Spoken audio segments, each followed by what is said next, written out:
সঙ্গী man child হলে কি করবেন? ম্যান ও চাইল্ড দুটি বিপরীতধর্মী শব্দ। তাহলে এই শব্দ দুটিকে একসঙ্গে করে কি বোঝায়? চলুন উদাহরণ দেই, তাহলে বুঝতে সহজ হবে। এই তো 6 মাস আগেই বিয়ে হলো রাকিব ও আফসার। বিয়ের আগেই জানাশোনা ছিল তাদের। রাকিবের শিশুসুলভ সরল আচরণ আফসাকে মুগ্ধ করেছে বারবার। কিন্তু বিয়ের পরে দেখা গেল গভীর রাত অবধি ভিডিও গেমসে মত্ত থাকা কিংবা রাতভর নেটফ্লিক্সে ডুবে যাওয়া রাকিবের নিত্যদিনের রুটিন। বাইরের জাঙ্ক ফুডেও আসক্ত তিনি। অফিসে যেতে দেরি হয়, তাই তার চাকরিও বেশি দিন স্থায়ী হয় না। আপনার জীবনসঙ্গীর সঙ্গে বা আপনার নিজের সঙ্গী রাকিবের কোনো একটা লক্ষণ কি মিলে যায়? যদি মিলে যায় তাহলে এটাকে বলা হয় ম্যান চাইল্ড বা পিটার প্যান সিনড্রোম। অর্থাৎ প্রাপ্তবয়স্ক হলেও কারো আচরণ শিশুদের মতো। এ বিষয়ে বিস্তারিত জানিয়ে পরামর্শ দিয়েছেন মানসিক স্বাস্থ্য বিশেষজ্ঞ মাহবুব আজাদ। ম্যান চাইল্ড কারা? ম্যান চাইল্ড হল যাদের নিজের আবেগ অনুভূতির উপর নিয়ন্ত্রণ না থাকা, সমালোচনা না নিতে পারা, দায়িত্ব গ্রহণে অনীহা কিংবা অপারগ, টাকা পয়সা হিসাব করে খরচ করতে না পারা, চাপ সামলে চলতে না পারা, পরিস্থিতির সঙ্গে নিজেকে মানিয়ে নিতে না পারা, এক কথায় বয়সের সঙ্গে পরিণত আচরণ না করার লক্ষণ মানেই তিনি ম্যান চাইল্ড। এটি ক্লিনিক্যালি সার্টিফাইড কোনো মানসিক রোগ নয়। তবে যাদের মধ্যে এই ধরনের প্রবণতা রয়েছে তাদের সঙ্গীদের কিছুটা বিড়ম্বনায় পড়তে হয়। কাদের মধ্যে এই প্রবণতা বেশি ও কেন? ম্যান চাইল্ড সাধারণত পুরুষদের মধ্যেই বেশি দেখা যায়। নারীদেরও হিসাব থেকে বাদ দেওয়া যাবে না, তবে সংখ্যাটা খুবই নগণ্য। পুরুষদের অপরিণত আচরণের অন্যতম কারণ হল বেড়ে ওঠার সময়ে ছেলে সন্তান হিসেবে বেশি সুবিধা পাওয়া। সমস্যা থেকে ছেলেদের দূরে রাখা হয়। বাবা মা চেষ্টা করেন ছেলেদের জন্য একটু বেশি কমফোর্ট জোন তৈরি করার। বেড়ে ওঠার সময় পাওয়া বাড়তি সুবিধা পরিণত বয়সে শিশুসুলভ আচরণের অন্যতম প্রধান কারণ। তাছাড়া সন্তানদের মধ্যে বৈষম্যমূলক আচরণ, ছেলেকে একপক্ষীয় অনৈতিক সমর্থন, অতিরিক্ত আহ্লাদ পিটার প্যান সিনড্রোমের জন্য দায়ী। ছেলেদের সাধারণত শাসন করা হয় কম। তাছাড়া ঘরের কাজগুলোর মতো ছোট ছোট কাজগুলোর অভ্যাসও করানো হয় না।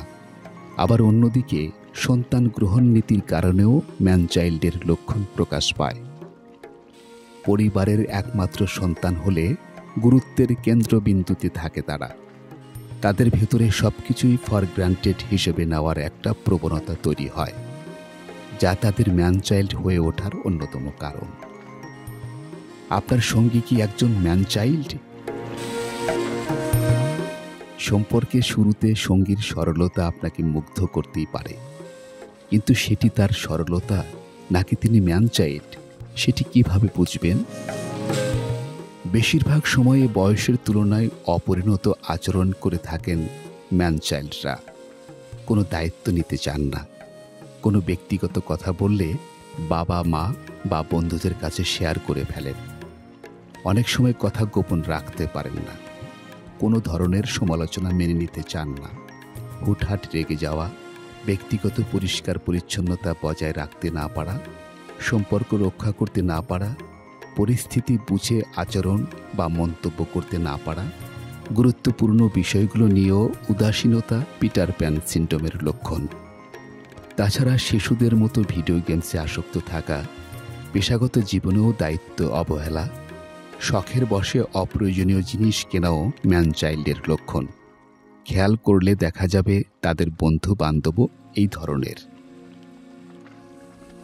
সঙ্গী ম্যান চাইল্ড হলে কি করবেন? সঙ্গীকে সহানুভূতি দেখান। ধৈর্য ধরে ঠান্ডা মাথায় পরিস্থিতি নিয়ন্ত্রণে আনার চেষ্টা করুন। কোনোভাবে রাগ করে চিৎকার করে আপনার সঙ্গীর আচরণ বদলাতে পারবেন না। এতে হিতে বিপরীত হতে পারে। তিনি যেহেতু শিশু মন নিয়ে চলছেন, তাই প্রাথমিকভাবে আপনি তার জন্য রোল মডেল। তাই নেতিবাচক আচরণ করে নিজেদের সম্পর্কে নেতিবাচক প্রভাব পড়তে দেবেন না। তাকে ছোট ছোট দায়িত্ব দিন। দায়িত্ব পালন করার পর তাকে উৎসাহিত করুন, প্রশংসা করুন। তিনি ম্যান চাইল্ড হলেও কিন্তু শিশু মন, তাই চিৎকার চেঁচামেচি না করে যুক্তি দিয়ে বোঝান। প্রয়োজনে একজন মনোরোগ বিশেষজ্ঞের শরণাপন্ন হয়ে কাপল কাউন্সেলিং করাতে পারেন। আর নিজের সন্তানকে ম্যান চাইল্ড করে তুলতে না চাইলে ছোট থেকেই সচেতন হতে হবে। আপনি যদি বুঝতে পারেন ম্যান চাইল্ডের লক্ষণগুলো আপনার মধ্যে রয়েছে, তবে সমস্যার অর্ধেক সমাধান এখানেই হয়ে গেছে। এই ধরনের শিশুসুলভ আচরণের ফলে সম্পর্কে কী ধরনের সমস্যা সৃষ্টি হয় তা খুঁজে বের করুন। অতঃপর নিজের আচরণে মনোযোগ দিন। ধীরে ধীরে এই ধরনের আচরণ কমিয়ে আনুন। নিজেকে প্রকাশ করুন। আপনার কি সুবিধা হচ্ছে, আপনি কি চান সেটা জানান। আপনার ভেতরে যেটা চলছে সেটা জীবনসঙ্গী বা বিশ্বস্ত কাউকে খুলে বলুন। তাদের কাছে সাহায্য চান। ছোট ছোট চ্যালেঞ্জ নিতে শিখুন। আলোচনার মাধ্যমে সমস্যার সমাধানের চেষ্টা করুন। প্রয়োজনে একজন মনোরোগ বিশেষজ্ঞের শরণাপন্ন হতে পারে। আপনি ভালো থাকবেন। আপনার জন্য রইল শুভকামনা।